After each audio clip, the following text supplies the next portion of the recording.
and welcome to the Yellow Jacket Guide podcast. My name is Rihanna, and on this show, we talk about everything from lifestyle, travel, inspiration, wellness, and overall how to be more confident when you're traveling in your own country and abroad to live a fearless travel lifestyle.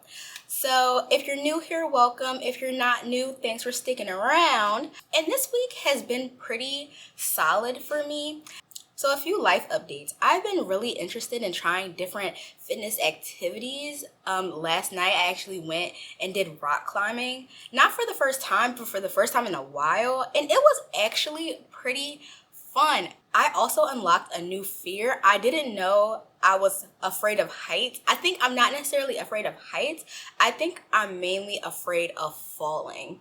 I got up half a wall and then chickened out to get to the top because I was like, I need to get back down, and getting back down is harder than getting back up. So I was just like, oh lordy, so this is just too much for me. So I kind of uncovered something about myself. And then also I've been getting into cycling. So today I did a 4-mile bike ride, which is pretty good for me. Every time I get on the bike, I feel like I get stronger and stronger. So that was really fun. But I'm really trying to cycle for at least 10 miles and not be so winded. But the bike that I have is I think I needed a upgrade because I just feel like I'm so slow on the bike. But maybe it's me or maybe it's the bike. I'm not too sure yet. And that goes into the topic of today's episode, which is inspiration. Even for rock climbing and cycling, I get a lot of that information, dare I say, from the internet. I see content creators, fitness girlies, gym bros, and I'm like, if they can do it, why can't I? So today is all about finding your travel and personal inspiration to try to do new things. So my first solo trip was to Peru, and I feel like a lot of people don't know much about Peru. Of course, there's Machu Picchu, but for a solo traveler, especially for a first-time solo traveler, it's why Peru? I've never been to South America. I didn't really know much about Peru in general, but I was like, oh, I gotta go. So I decided to go after seeing a content creator hike up Machu Picchu semi-solo. I think he did a multi-day hike, a 3-day hike to Machu Picchu. And I was like, that looks like so much fun. At the time, I was very much stuck in the house and I felt cramped being with my mom, my sister. And I was just like, I need to break away from my everyday normal life because this is just not working for me. So I just needed to try something new. So I saw that guy, and then literally, if not a few hours later, at most it was the next day, I was booking my trip to Peru. Now, was it the most responsible thing? Probably not. But after doing a bit of research, seeing some other content creators and TikTokers go to Peru, and they just seemed like they had such an amazing time, I was like, that could be me. That could be me hiking up Machu Picchu. So I booked my trip and I had an amazing time. Machu Picchu and Peru and going to Cusco and going to Lima was just such a fun, exciting experience. And I don't think I ever would have gone without being inspired from that content creator. If I remember his name, I will post it in the video version of this podcast. But also, I recently went to Scotland, and that was also due to inspiration online. I really wanted to go on another solo trip, and I was like, where can I go that could be fun? And I saw a video on TikTok that came across my FYP, and it was of the Highland cows and their bangs and their horns, and I was just like, this looks like so much fun. I love this. So I was like, I want to go to Scotland and I want to see some cows and I want to see some castles. And that's all due to inspiration from other people. Now, I'm not saying to, if you see one person do something, you automatically hop on the wave. But if you see something that you think is interesting, give it a gander, give it another look, give it a deeper dive, because Maybe you might not want to see cows, sitting around, but you might be really into castles, or you might be really into specific food.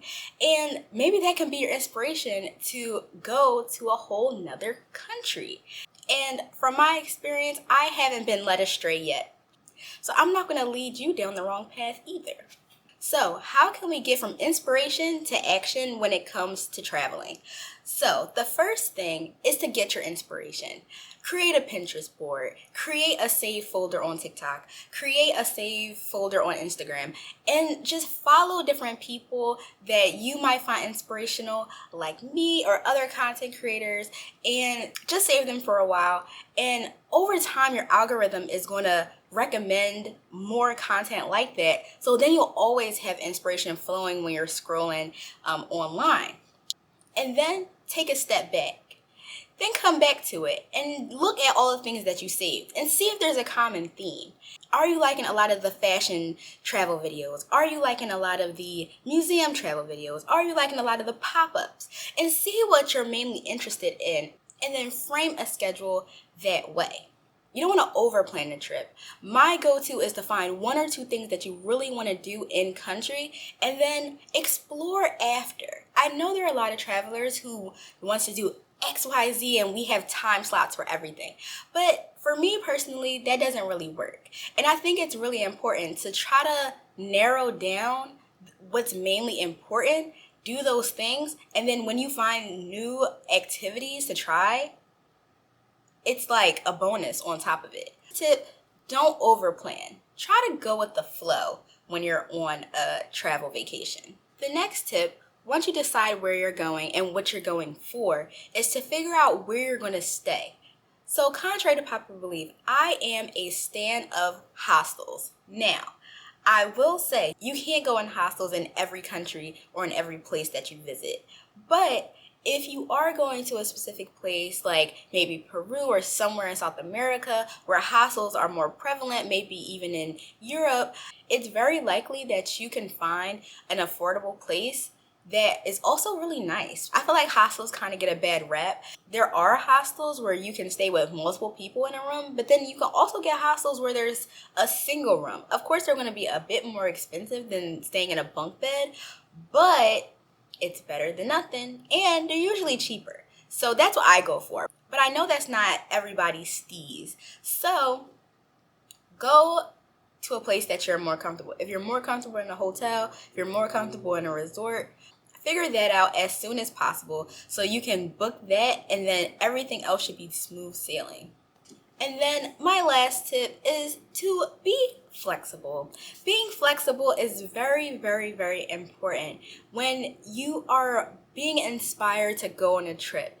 Maybe that one excursion that you want to go on is full, or maybe this restaurant is booked for the night. But be flexible. You'll always find new experiences, and you'll always find things that you might like that you might not have known existed.